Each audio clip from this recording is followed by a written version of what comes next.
Shalom, bendiciones para todos. El Señor me les bendiga y me les guarde. Qué gusto poder estar con ustedes una vez más para saludarles y compartirles de parte del Señor la palabra, esa palabra que nos orienta, que nos fortalece, que nos bendice. Quiero enviar saludos cordiales y de mucha fraternidad a la Iglesia de Jesucristo, a cada uno de ustedes quienes han estado durante todo este tiempo conectados con nosotros a través del canal de nuestra congregación Comunidad Cristiana Luz y Vida. Saludos para la congregación Comunidad Cristiana Luz y Vida y la Iglesia de Jesucristo en cualquier lugar del mundo donde se encuentra. Quiero invitarles a que oremos a nuestro Dios para encomendar este tiempo en sus manos. Señor, en el nombre de Jesús, gracias te damos una vez más por ser ese Dios maravilloso, por ser ese Dios que nos sustenta, que nos sostiene. Tu palabra dice, Señor, que eres nuestro pastor y nada nos falta. Bendice a cada familia, bendice a cada hogar, a cada matrimonio, a cada niña, a cada niño, aún a las amigas, a los amigos, a aquellas personas que van a disfrutar de esta palabra. En el nombre de Jesús, dejamos todo en tus manos, Señor. Gracias por este tiempo. Amén y amén. La semana anterior, en la palabra que Dios nos permitió compartir con ustedes, estuvimos hablando acerca de lo que es el remanente de Dios. Y hoy quiero compartirles a ustedes una palabra que ha estado inquietando mi vida, que es una palabra de actualidad en este momento que hemos estado viviendo, porque hemos estado pidiéndole al Señor que nos hable, que nos oriente, que nos pueda guiar para estar seguros de que estamos haciendo su voluntad justamente en estos tiempos donde no nos estamos reuniendo como congregación, pero que estamos teniendo vida de iglesia. Hoy quiero hablarles del tema, le he colocado como título, el ser y el hacer de la iglesia verdadera. Imaginen ustedes este nombre que le he colocado, el ser y el hacer de la iglesia verdadera. Y yo quiero invitarles a que nos ubiquemos en la palabra de Dios, en el libro de Mateo capítulo 16, versículo 13. Quiero invitarles para que podamos leer y meditar en lo maravilloso que es, digamos, la palabra que Dios nos ha trazado, que Dios nos ha marcado. Dice el versículo 13 en adelante: cuando Jesús llegó a la región de Cesarea de Filipo, le preguntó a sus discípulos, ¿quién dice la gente que es el Hijo del Hombre? Bueno, contestaron algunos. Unos dicen que es Juan el Bautista, otros dicen que es Elías, y otros dicen Jeremías o algún otro profeta.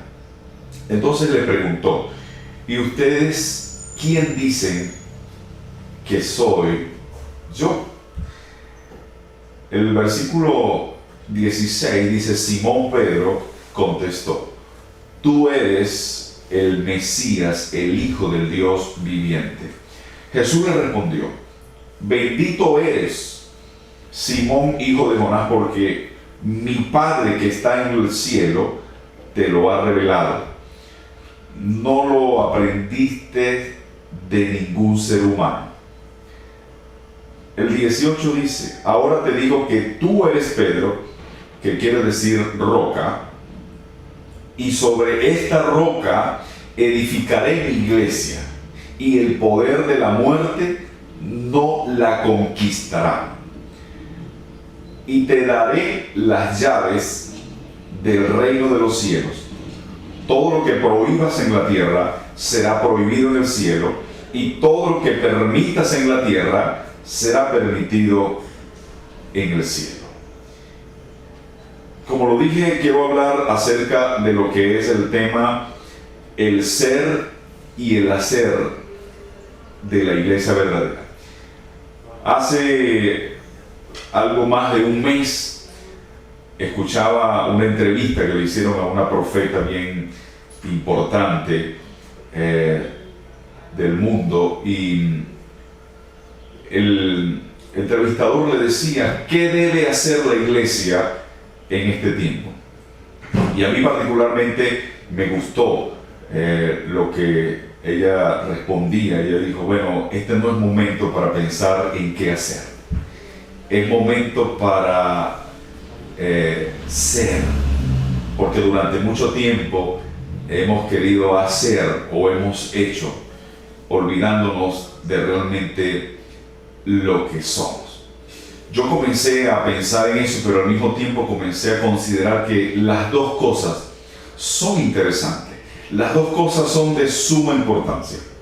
Obviamente que es más importante el ser, porque de allí parte lo que nosotros debemos hacer. Digo, las dos cosas son importantes porque también no está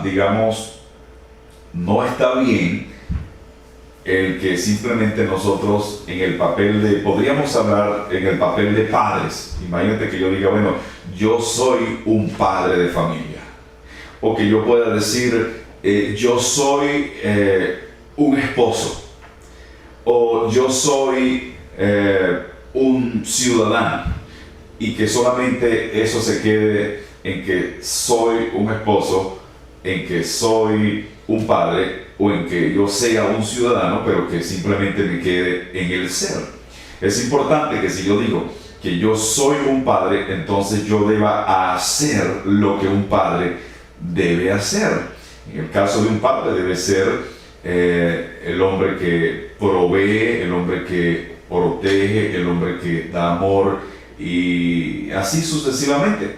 Entonces, la iglesia es importante que entienda el tiempo que está viviendo y que podamos ser y hacer como iglesia verdadera de Cristo. Para saber qué es la iglesia, en primer lugar, veamos sobre quién está fundamentada. La iglesia, por supuesto, debe saber quién es, y al saber quién es, entonces va a comenzar a hacer lo que debe hacer. Y perdóname el juego de palabras que estoy utilizando acá. Entonces veamos sobre quién está fundamentada. Por eso leímos Lucas. Jesús dice a Pedro, especialmente ese versículo que le dice a Pedro, he aquí que tú eres Pedro, después que él les pregunta a ellos ¿qué piensan ellos? O sea, ¿cuál es la convicción que está en el corazón de ellos acerca de quién es Jesús, de quién es Él? Entonces, Pedro se atreve a responder y dice, tú eres el Hijo del Dios viviente. Obviamente que eso le llama profundamente la atención a Jesús. Le dice, ok, Pedro, tú has tenido la revelación que no vino de ningún hombre, nadie te lo dijo, nadie te lo enseñó, sencillamente vino directamente del Padre. Entonces, como tú has dado justamente, como decimos nosotros, en el clavo, entonces has tenido la revelación de quién soy yo. Yo te digo a ti, ¿quién eres tú? Y yo te digo que ya no eres más Simón, que significa caña débil, fácilmente llevada por el viento. Ahora te cambio el nombre, ahora te llamas Pedro, que significa roca. Y entonces es cuando hace la declaración y dice, sobre esa declaración que tú has hecho, es decir, sobre la roca, mi iglesia está edificada. Entonces es importante saber que la iglesia, lo que es ella, es debido a sobre quién o sobre dónde está edificada, y la iglesia de Jesucristo está fundamentada o está edificada sobre la roca que es Jesucristo. Es por eso que más adelante entonces viene la declaración de Jesús y dice, es por eso que el infierno, el Hades, el infierno no va a prevalecer contra la iglesia. Entonces, Jesús es esa roca sobre donde la iglesia está edificada. Mira esto. El apóstol Pablo,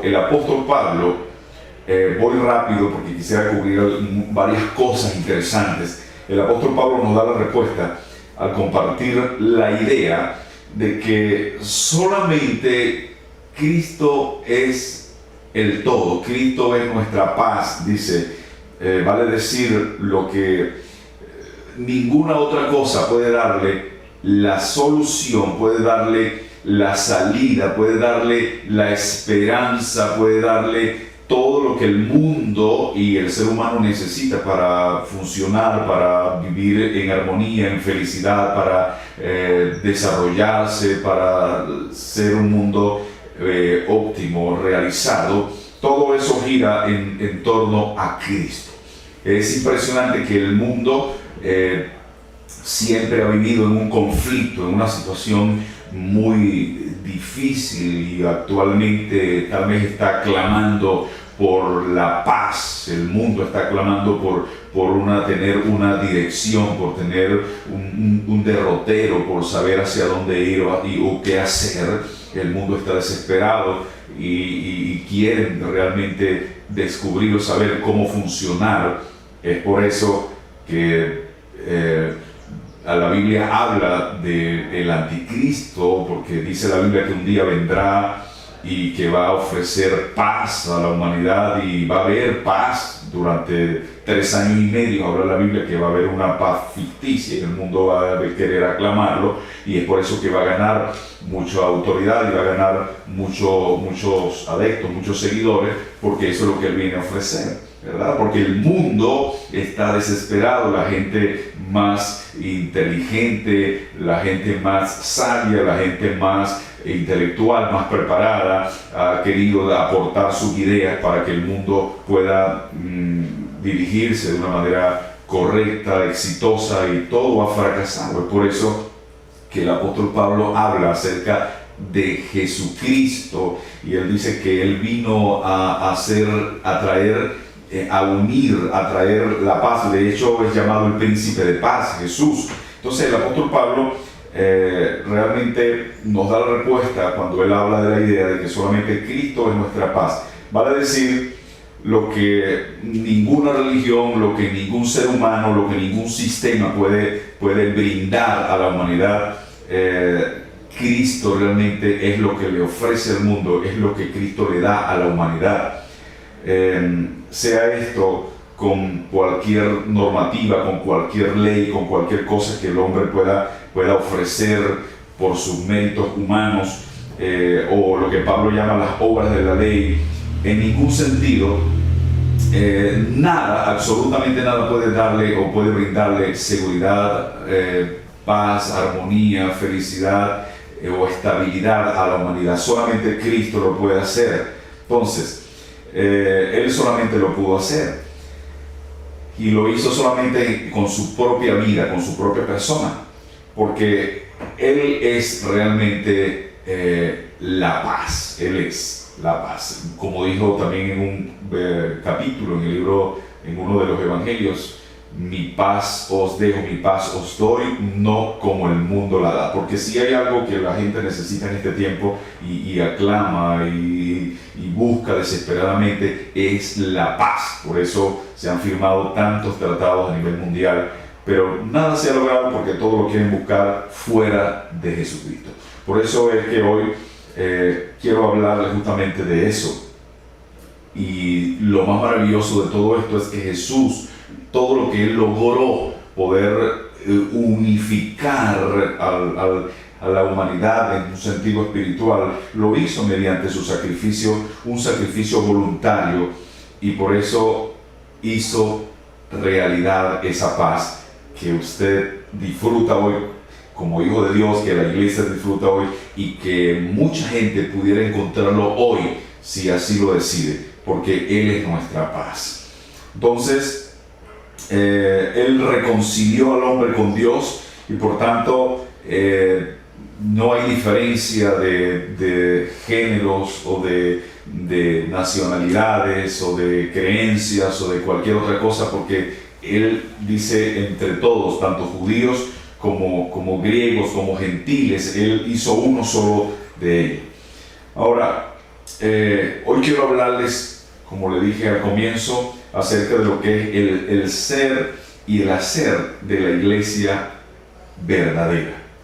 El ser y el hacer de la iglesia verdadera, porque nosotros muchas veces llegamos a pensar que la iglesia tal vez tiene algunas funciones que solamente debe cumplir o debe desarrollar o debe brindar, y que de repente hay otras áreas donde la iglesia no tiene nada que ver, no tiene influencia o no tiene incidencia. Y sí es muy importante saber que la iglesia de Jesucristo ha sido colocada acá en la tierra, ha sido establecida acá en la tierra con una finalidad que no podemos ignorar. Y es importante saber hoy qué es lo que la iglesia debe hacer, porque si la iglesia, ya sabemos que es la autoridad de Dios aquí en la tierra, lo que Dios ha establecido aquí en este mundo, lo que Dios ha establecido en esta tierra, sabemos que está colocada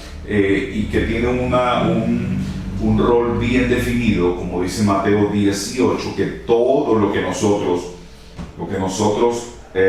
permitamos aquí en la tierra será permitido en los cielos, y todo lo que la iglesia prohíba aquí en la tierra será prohibido en los cielos. Partiendo desde allí, sabemos que sí sabemos quiénes somos realmente, pero es importante saber en este instante, en este momento, qué hacer.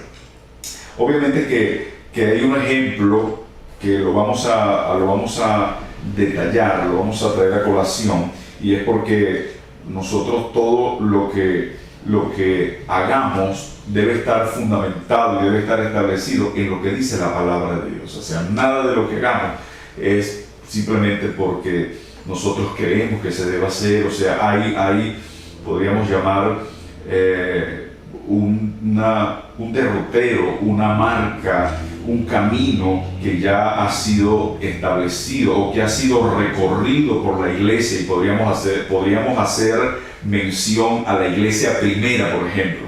Podríamos ver algunas características de esa iglesia, de la iglesia primera.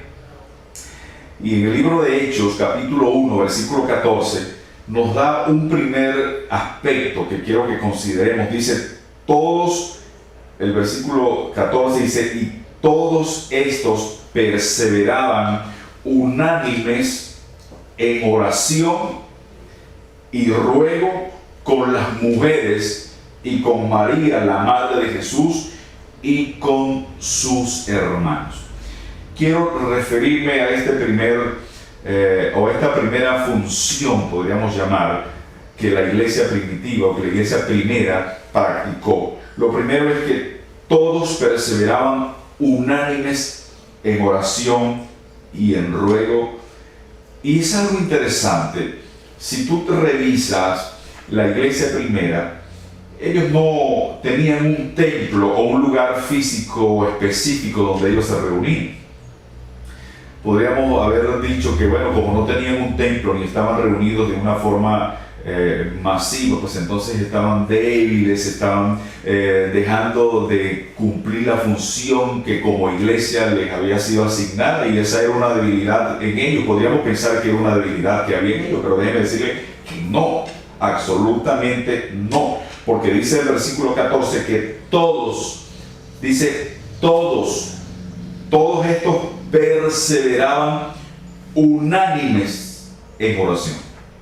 O sea, no era un grupito, no eran los intercesores, no eran los escogidos y asignados para este fin. Dice que todos perseveraban. O sea, la perseverancia, ¿y qué? Luego dice unánimes y luego dice en oración y ruego. En oración y ruego. Con las mujeres y con María y la madre de Jesús y con los hermanos. Estar unánimes. Importante función de la iglesia en este tiempo. Pastor, pero ¿cómo podemos estar unánimes si no nos reunimos?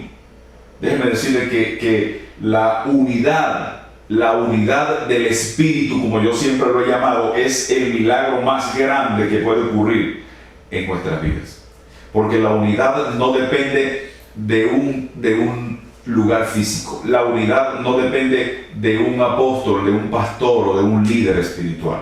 La unidad depende única y exclusivamente del Espíritu Santo de Dios, que hace posible que, aunque usted esté en su casa y yo esté en la mía, aunque yo esté distante físicamente, podamos estar unidos en el Espíritu, lo llama la palabra de Dios. Entonces, estar unánimes significa estar de acuerdo. Estar de acuerdo, en armonía unos con otros y, obvio, con Dios. Ahora yo te pregunto, ¿estás de acuerdo en que vidas, personas, hombres, mujeres y niños que no conocen del Señor lo conozcan hoy? Amén. ¿Está de acuerdo? Claro que sí está de acuerdo. ¿Está de acuerdo en que familias sean restauradas, familias sean sanadas, familias sean transformadas? ¿Está de acuerdo? Amén. Estamos unidos entonces, estamos unánimes. ¿Estás de acuerdo en que los enfermos sean sanos o sean sanados? ¿Estás de acuerdo? Claro que sí está de acuerdo, estamos de acuerdo, entonces estamos unidos. Es importante entonces destacar esta gran realidad de lo que es la unidad. Esta comunión no era en la iglesia primera no era una comunión religiosa, no era teológica por el poder estar de acuerdo en una teología, en una doctrina X o específica, no era una obligación, era totalmente contrario a esto que acabo de decir. Era un acuerdo absolutamente espiritual y muy práctico, que es lo más importante. Las oraciones que se hacían eran oraciones frecuentes, eran oraciones fervientes, eran oraciones en el Espíritu, eran oraciones que producían, que traían resultados. Porque aunque no estaban de repente, porque obviamente que en este tiempo también había persecución, la iglesia estaba siendo perseguida, los apóstoles estaban, podríamos decir, distribuidos o disgregados en un lugar u otro, pero donde ellos estaban teniendo vida de iglesia, o sea, estaban haciendo la labor que Dios les había encomendado, que no era seguir simplemente una tendencia o una doctrina o una forma, no. Lo más importante que imperaba en la vida de ellos y que estaban convencidos es que el mundo necesitaba de Dios, el mundo necesitaba tener una respuesta espiritual, que el mundo caminaba bajo el poder del maligno y la iglesia entendía que era la llamada para traer liberación, y por eso no se detenían, pero comenzaban con la oración. Es importante que usted se una en oración con su esposo, con su esposa, con sus hijos. Es importante que usted se una en oración con sus compañeros, podríamos llamar sus discípulos, sus hermanos en Cristo, que usted se una, que usted se ponga de acuerdo para orar a una hora específica, un tiempo específico, o si es posible en tu hogar, en tu casa, pero que se pueda comenzar por allí, se pueda comenzar por la oración, por los ruegos, como dice allí, que se pueda comenzar por lo espiritual, por esas oraciones poderosas. Entonces, déjeme decirle un detalle importante, y yo quiero que usted lo busque porque está en el libro de Hechos. Usted vaya al libro de Hechos para que vea en el capítulo 1 en adelante, todo el libro de Hechos 2, 3, para que usted vea. Eran grupos pequeños, era un grupo pequeño que se reunían en las casas, pero lo importante es que estaban unidos y estaban en el amor de Dios. Cuando hablamos de grupos pequeños, ¿a qué hacemos referencia? ¿Qué le recuerda a usted hablar de grupos pequeños, el concepto de grupos pequeños? Lo que nosotros hemos llamado como congregación, iglesia en casa o reuniones celulares, lugares donde una vez por semana nos reunimos, invitamos a nuestros vecinos o a la persona que Dios nos guíe, y allí estemos edificándonos unos a otros y orando por la necesidad de uno y de otro, y ministrando lo que Dios nos ha dado, el ministerio, la oración por los enfermos, la predicación de la buena nueva, donde nosotros podamos enseñar la palabra de Dios. Eran grupos pequeños, pero estaban unidos en el amor de Dios, de una conducta agradable a Dios, apasionados por Él en oración y esperaban celosamente la manifestación poderosa de Dios, porque el Señor dice claramente que donde están 2 o 3 congregados en su nombre, allí está Él en medio de ellos. Yo vengo a hablarles hoy de cosas sencillas, de cosas funcionales, de cosas prácticas, de lo que puede funcionar hoy en nuestras casas y que lo estamos viviendo, porque ya lo hemos iniciado en nuestros hogares, en nuestras casas. El poder reunirnos para edificarnos, orar por los enfermos, llevar la dirección, es decir, dar las directrices de parte de Dios a las personas que Dios traiga, porque es el Espíritu Santo, y ahora vamos a ver un poco más adelante. La segunda característica que practicaba la iglesia, y está en el libro de Hechos 2, versículo 42, es que dice que perseveraban unidos en el partimiento del pan en las casas. Wow. ¿Te acuerdas lo que dice la palabra allí en Hechos 2:42? Dice, y perseveraban en la doctrina de los apóstoles, en la comunión los unos con los otros, y en el partimiento del pan y en las oraciones. Creo que si podemos hablar de doctrina, entonces podríamos hablar que esa era la doctrina de los apóstoles, como dice el apóstol Pedro, edificados sobre el fundamento de los apóstoles, siendo Jesucristo la principal piedra del ángulo. Si podemos hablar de una doctrina, de la doctrina de los apóstoles, veamos entonces que ellos anhelaban recibir la enseñanza por medio de los apóstoles. La iglesia anhelaba eso cada vez que se reunían. Entonces, me puedo imaginar que se sentaban y estaban a la expectativa y estaban atentos a lo que Dios iba a hablar por medio de los apóstoles y por medio del Espíritu Santo, las enseñanzas que traían los apóstoles, a lo mejor el apóstol Pedro, y cada vez ellos experimentaban la vida espiritual, porque es maravilloso. La Biblia dice que es bueno y es delicioso habitar los hermanos juntos y en armonía. Entonces, una de las cosas maravillosas que ellos utilizaban era el partimiento del pan. Es importante que nosotros lo podamos hacer también como familia, como iglesia, en nuestra casa, en el lugar donde estamos, porque compartimos el pan espiritualmente, que representa el cuerpo, y el vino, que representa la sangre de Jesucristo. Pero qué importante que también podamos mantener la comunión también, compartiendo los alimentos. Creo que por eso había tanta advertencia de parte de los apóstoles de la comida, porque era una práctica muy importante de poder compartir alimentos, porque eso nos une, eso trae unidad. La comida nos permite estar juntos y degustar y poder alegrarnos y poder contentarnos. Pero más que la comida física, ese alimento espiritual que da esa nutrición que necesitamos en este tiempo. Es triste ver que mucha gente hoy en día se ha debilitado espiritualmente, tal vez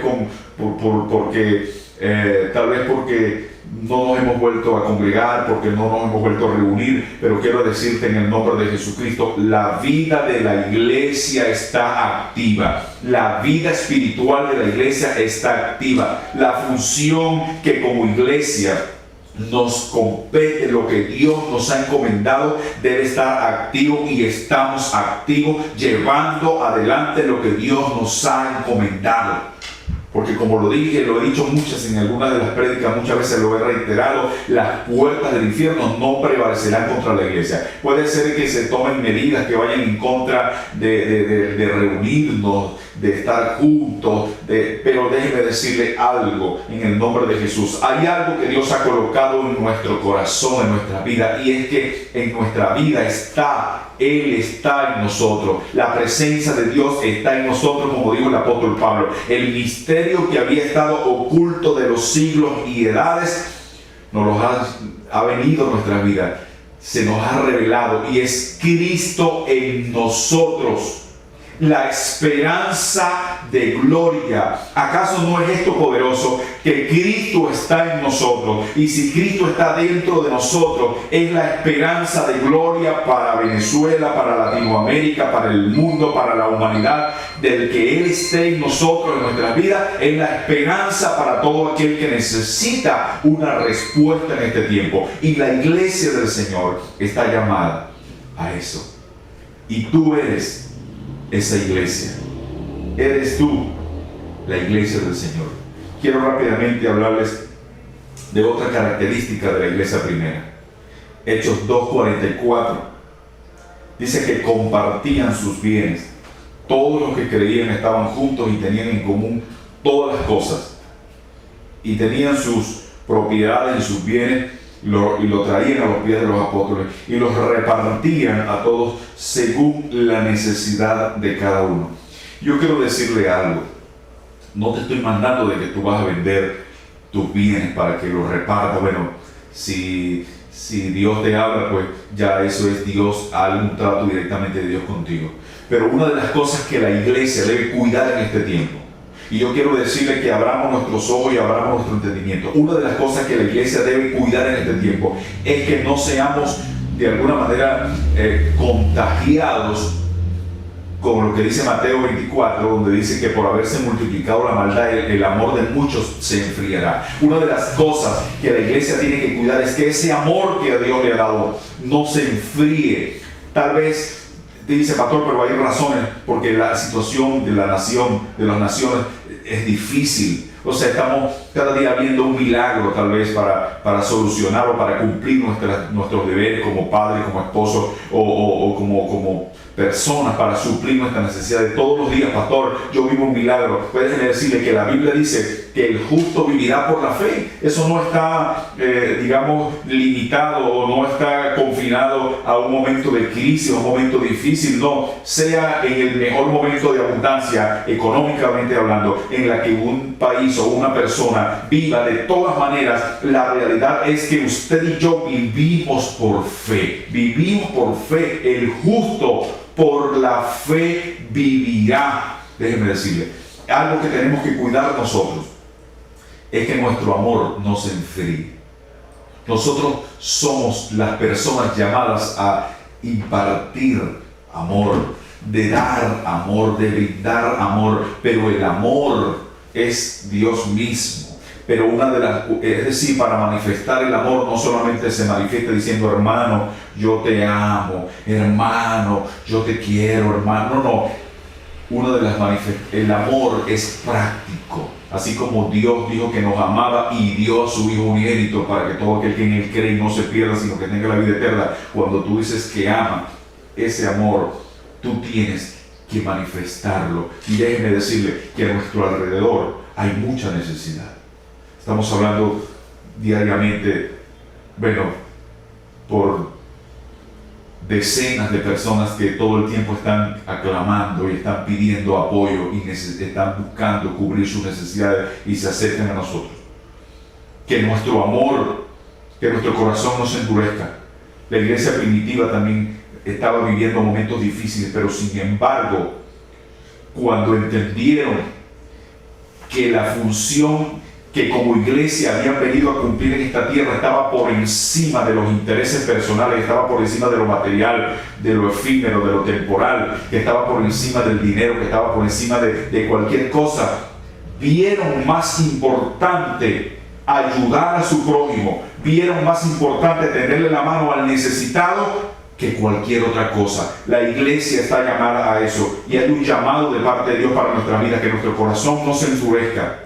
Cuando tú tienes un corazón conforme al corazón de Dios, que siempre está dispuesto a dar, a compartir, a darle a otros, Dios siempre te va a proveer. Porque dice Isaías 55 que Él da semilla al que siembra y Él le da pan al que come. Importante, ¿te gusta sembrar? Dios te va a dar semilla. Pero cuando Él te dé, no esconda, no guardes, no lo metas en el rincón, en el cuarto. Déjalo visible, hermano. Dios te va a bendecir y te va a multiplicar. Una característica que tiene la iglesia bien marcada es que la iglesia siempre está dispuesta a compartir y a dar lo que tiene porque lo ha recibido de parte de Dios. Que nuestro corazón en estos tiempos no deje de ser ese corazón amoroso y generoso que el cielo y que el Padre nos ha regalado. Perseveraban unánimes cada día en el templo y partiendo el pan en las casas, comían juntos con alegría y sencillez de corazón. Qué comunión tan hermosa que ellos vivían diariamente, compartían su amor y el amor de Cristo, compartían los alimentos, compartían el partimiento del pan o la Santa Cena, como nosotros también la llamamos en un tiempo, compartían sus bienes, sus posesiones.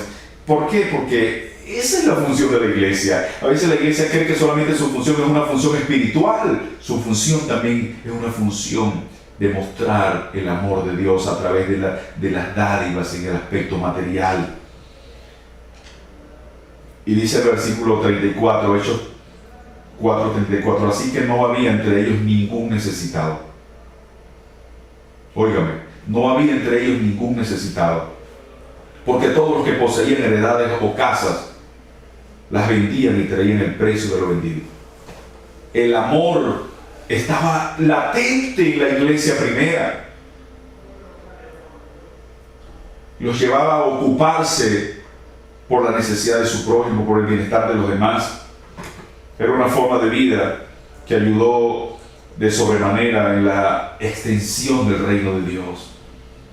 Hoy se está hablando del reino de Dios y es maravilloso. El reino de Dios cumple esta función de llevar respuesta de cualquier índole espiritual, financiera, económica, material, emocional, al ser humano, al hombre. De eso se trata.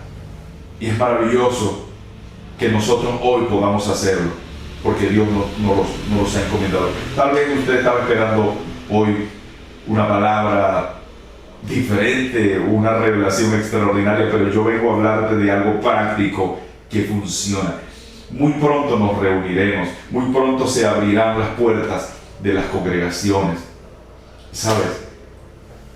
Si hoy nosotros cumplimos con esta función de iglesia, de manifestar el amor de Dios, de ser iglesia, pero también el hacer, no solamente que seamos, sino que hagamos lo que Dios nos ha mandado a hacer.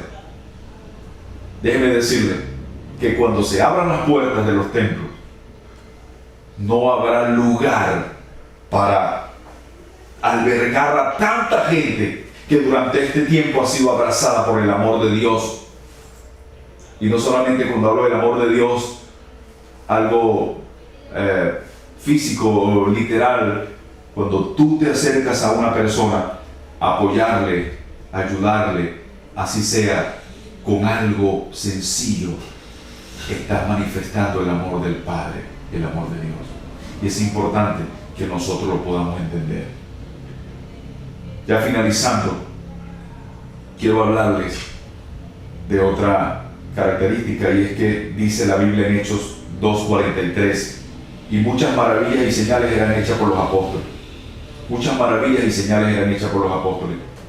Es un aspecto espiritual. Les he hablado un poco del aspecto físico material, el aspecto espiritual, maravillas y señales. ¿Sabes por qué? Porque cuando la iglesia entiende quién es, pero también qué es lo que debe hacer, y cumple su función en cualquier tiempo, en cualquier circunstancia, Dios la respalda, y lo que se vive son maravillas, milagros y señales, como lo hemos visto en estos últimos días y lo hemos constatado.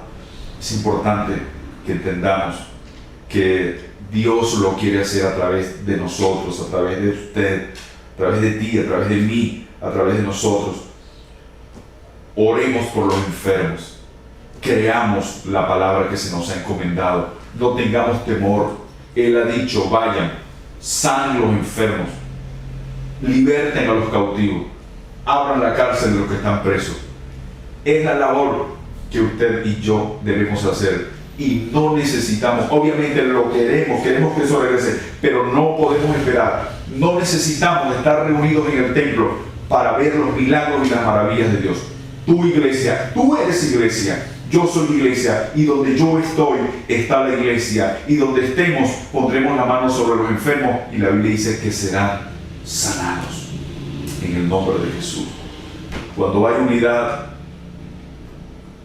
cuando hay comunión, cuando hay desprendimiento de lo material, de las riquezas, de lo temporal del mundo, y donde el amor de Cristo es la prioridad, es que las manos del hombre se vuelven el instrumento para proclamar su misericordia. No hay otra forma, no hay otra manera. Las señales y los milagros eran la añadidura de Dios. Y a veces que queremos ver milagros, resucitar muertos, queremos ver visiones, ver el cielo, ver una cantidad de cosas que, wow, sería maravilloso. Pero déjeme decirle que cuando comenzamos con lo físico, a mi hermano que tiene necesidad, o a mi vecino o a mi amigo que tiene una necesidad, y yo voy en el nombre de Jesucristo a tratar de hacer algo, Dios se agrada, y es allí donde ocurren los milagros, las señales y los prodigios, porque esa es confirmación de que el Señor está contento de que estemos proclamando su evangelio o su mensaje de la buena nueva como iglesia, y por eso Él responde. Yo quiero finalizar hoy orando. Quiero que, si usted está de acuerdo con esta palabra que hemos compartido hoy, nos unamos en oración y que podamos hoy decirle al Señor: Señor, es importante el ser, porque somos iglesia, tiene varias connotaciones. Eclesia, los llamados fuera, esa asamblea que toma decisiones, que legisla en el mundo espiritual, que decreta, que en cualquiera de las manifestaciones somos esa iglesia. Y es maravilloso que el apóstol Pedro diga que somos nación santa, linaje escogido, real sacerdocio, pero al final dice: son así, son de esta forma. ¿Para qué? Para que anunciemos las virtudes de aquel que nos llamó de las tinieblas a su luz admirable. Anunciemos las virtudes, o sea, una connotación de lo que es virtudes aquí en este contexto es el poder de Dios, el dunamis de Dios, el poder del evangelio, como dijo el apóstol Pablo en Romanos 1:16. Yo no me avergüenzo del evangelio porque poder, es la virtud de Dios, es el dunamis de Dios para todo aquel que cree. En Él está la salvación, pero está la sanidad, está la restauración de la familia, está la transformación de las vidas. Oremos al Señor para que entendamos que somos eso, pero que también no solamente el ser, sino también el hacer. No nos quedemos solamente con ser, porque hace ya mucho tiempo que estamos tratando de descubrir quiénes somos, qué es, hablando y dándole una explicación e investigando qué es lo que somos, qué es, y nos hemos quedado allí. Dios nos está llamando a que ahora, como sabemos quiénes somos, con el conocimiento que ya tenemos que somos la iglesia, la que Dios ha establecido en la tierra como autoridad, ahora no solamente nos quedemos en el ser, sino que demos un paso del ser al hacer, y que comencemos a hacer lo que Dios nos ha encomendado en Mateo 28:19, en Marcos 16:15, con la virtud que hemos recibido en Hechos 1:8. Padre, en el nombre de Jesús, nos unimos en oración hoy para declarar que nos ayudas para hacer lo que como iglesia tú nos has encomendado. Que seamos esa voz que el mundo necesita escuchar, pero que vayamos hasta ellos a hacer lo que ellos necesitan ver para que se conviertan, para que pasemos del dicho al hecho, con poder y con el amor tuyo, Señor, con tu compasión y con esa pasión para llevar esperanza y luz a la humanidad. Señor, en el nombre de Jesús, bendice a tu iglesia, activa tu iglesia en este tiempo para hacer lo que debe hacer, sin miedo, sin temor y con tu amor manifestado. En el nombre de Jesús. Amén y amén. Amén. Amada iglesia, shalom. Que el Señor te bendiga y te guarde. Quiero pedirte que compartas este video, que te suscribas al canal y que le digas también a otros que lo hagan. Recuerden que es el canal de la comunidad cristiana Luz y Vida. Es un grato placer para mí llegar ante ustedes a través de este medio, bendecirles con esta palabra. Quiero decirles que les amamos y pronto, muy pronto, nos daremos un gran abrazo. Shalom, Dios me les bendiga, la paz de Dios sea contigo. Bendiciones.